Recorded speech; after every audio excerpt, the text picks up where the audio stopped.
साफ सुथरी हो जाए और उनमें किसी भी प्रकार का आने वाले समय में वहाँ पर किसी भी प्रकार का संक्रमण ना हो, इन्फेक्शन ना हो।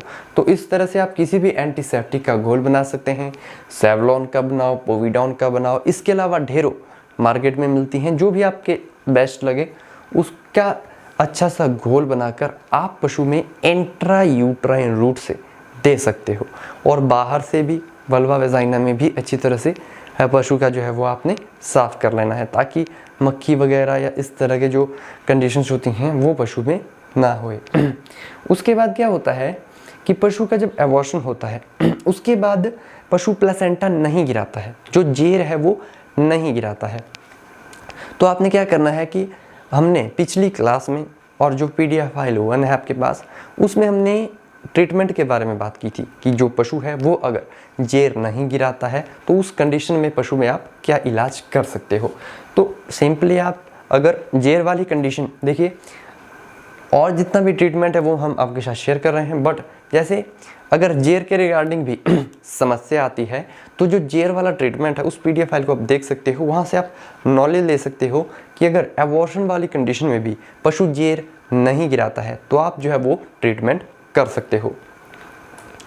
नेक्स्ट हम यहाँ पे बात करते हैं ये जो है PDF फाइल 1 में आपको मिल जाएगी जानकारी, और इसमें क्या कर सकते हैं आप कि जैसे अच्छी इंट्रा यूट्राइन दवाएं आती हैं, जैसे लिक्सन इंट्रा यूट्राइन है, तो वो भी आप लगातार 3 डेज तक पशु में दे सकते हो। देखिए यहाँ पर एक बात आपको ध्यान रखनी है, इंट्रा यूट्राइन आपको सिर्फ एक ही दवा उपयोग में करनी है।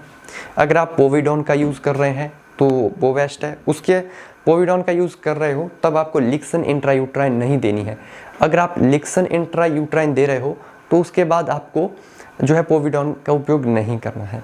और इसके अलावा जो इंट्रा यूट्राइन बोलस वगैरह आती है जो पशु के हॉर्न में डालते हैं, अगर आप उसका उपयोग कर रहे हो तब मतलब इन सभी में से जो बोलस है या फिर लिक्विड है उसमें से आपको सिर्फ एक ही चीज़ का उपयोग करना है। ऐसा नहीं है कि आप लिक्विड भी डाल रहे हो और उसके बाद आप उसमें दवा भी डाल रहे हो, तो ना तो एक भी चीज़ का जो रिज़ल्ट है वो नहीं मिलेगा। लिक्विड फॉर्म में दवा डाल रहे हो तो उसी का उपयोग करो, अगर आप बोलस रख रहे हैं यूट्रस में हॉर्न के रिगार्डिंग तो फिर उसी का उपयोग आपको करना है, ठीक है। तो ये देखिए आप, उसके अलावा यहाँ पे हम बात करते हैं तो देखिए पशु में क्या क्या होता है कि कंडीशन अगर क्रिटिकल हो गई है तो वहाँ पर एंटीबायोटिक का उपयोग भी हमें करना पड़ेगा।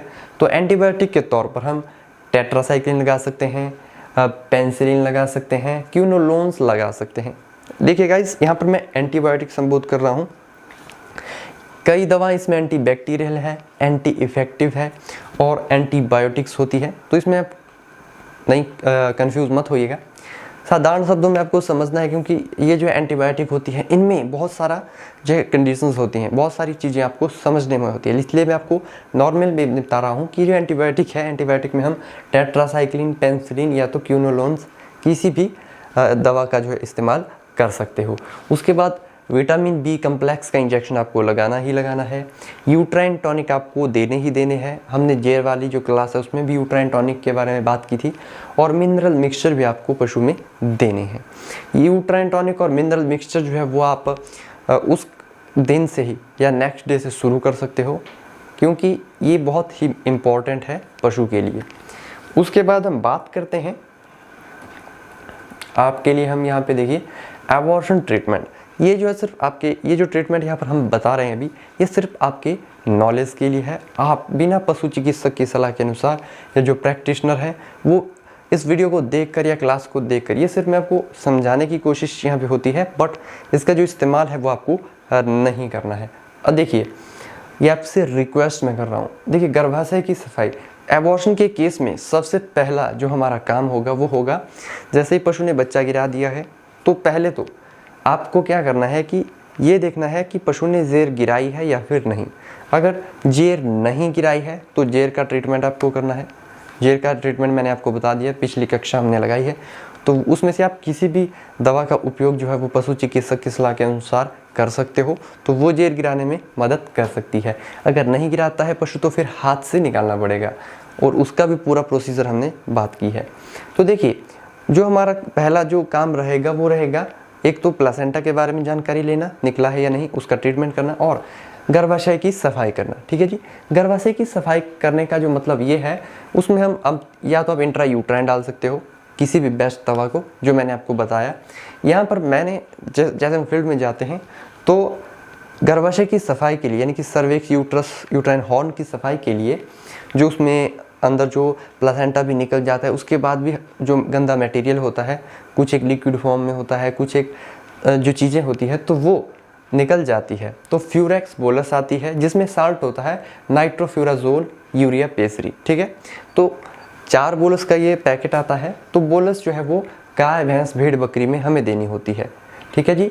इंट्रायूट्राइन रूट, अब इंट्रायूट्राइन का मतलब ये नहीं है कि हम हमेशा एआई गन का ही उपयोग करें।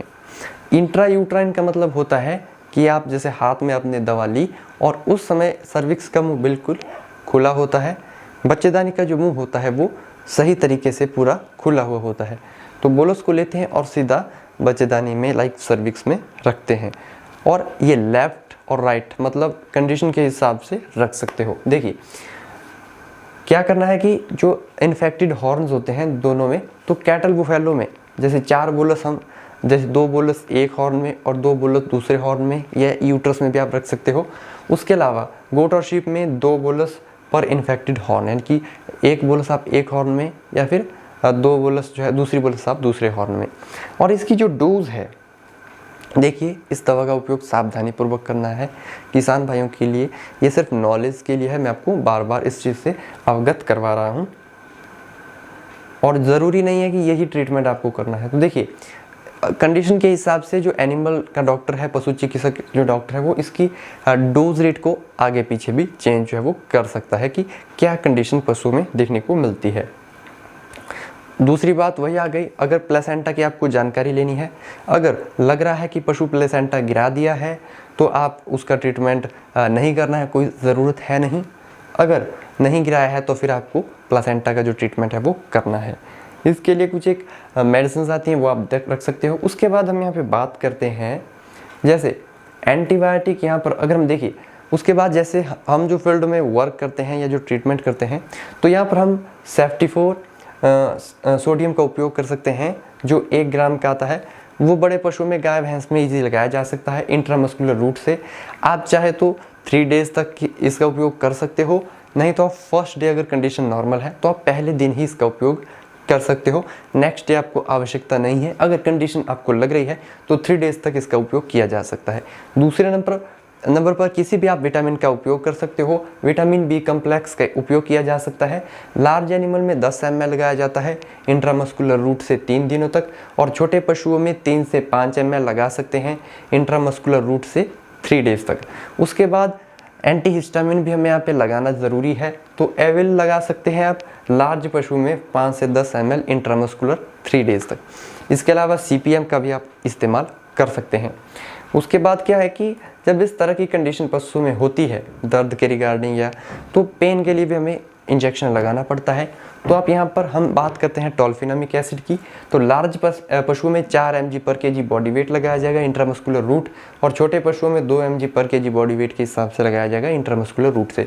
और रिपीट इसको LA होता है, लॉन्ग एक्टिंग होता है, तो 48 घंटे के बाद आप इसको दोबारा से रिपीट कर सकते हो।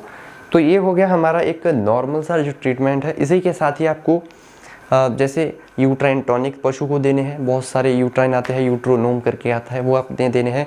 कैल्शियम मिनरल मिक्सचर, एग्रेमिन फोर्ट या इस तरह के मिनरल मिक्सचर आप पशु को दे सकते हो। और विटाडिन का जो लोशन होता है उसका उपयोग आपको करना है, ताकि पशु में किसी भी प्रकार का इन्फेक्शन वगैरह ना हो।